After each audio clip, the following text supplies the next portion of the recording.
Welcome back to Just Nigeria, brought to you by the BBC and Channels TV. I am Wale Fakile. Thanks a lot for staying here. Coming up in a moment, the creative director connecting the world to Africa's unique styles. But before we take that story, using public toilets for women can sometimes pose health risks with possible infections. Njeri Muthaka says she was tired of getting urinary tract infections every time she used a public toilet. But the solution she came up with continues to elicit mixed reactions from the public. The BBC's Saida Swale reports for Just Nigeria. Rose Kimonge has been distressed for the last couple of weeks. She has been diagnosed with a urinary tract infection.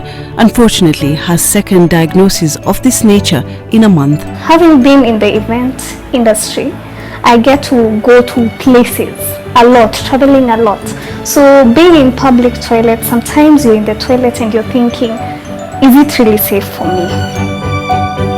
Then I did some sort of research and I realized that the whole point was all rolling down to using public toilets.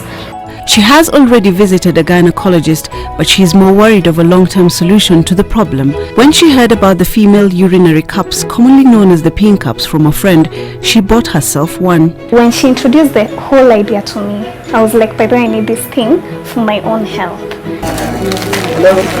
The face of the pink cup in Kenya is Njeri Muthaka. The purpose still had not changed. My first client was a man, and he was buying it for his wife. Why? Because they have struggled with infections throughout. Since I can't show you practically how to use the Susu cup, maybe we could try give guys a detailed demo, a little bit of a demo. Alright, so the way to use it, I told you guys the manual has directions for use. So a woman would use it facing this direction, right? And then you would face it, aiming the toilet bowl, and then you just Susu. It is designed not to flow back, very comfortable, and once you're done, as usual, shake and clean it afterwards. However, experts believe that there is proof that the pink cup can reduce chances of getting infections when using public toilets. It can also become a breeding ground for several other infections. So the thing is, of course, even if you're using it, you have to maintain the hygiene bit of it. So after you use, if you have access to water and soap and running water, it's a one-size-fits-all. According to Dr. Christopher Obwaka, the pink cup can't be the only way to reduce chances of getting infections. Hygiene and nutrition work alongside other preventative measures. Public washrooms doesn't just mean the Nairobi City Council washrooms that are, you pay 5 or 10 shillings to use in town. It can be even in your office. Everybody's using the same toilet. So if you don't prevent the splash, then you can get a UTI as well. You don't change your panty liners frequently. If you share towels, if you share bed sheets, anything that can contaminate the opening of your urine, then could lead you to develop a urine infection. So your diet does play a big role. Water intake does play a big role.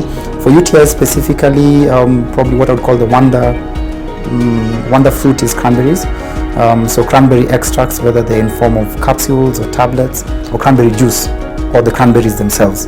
So that has been shown to be beneficial for the urinary tract. Njeri admits that the cup may not be a fit for all, but definitely solves the problem for those women who want to relieve themselves in public toilets without getting nasty infections. Is a pee cup something you would fancy?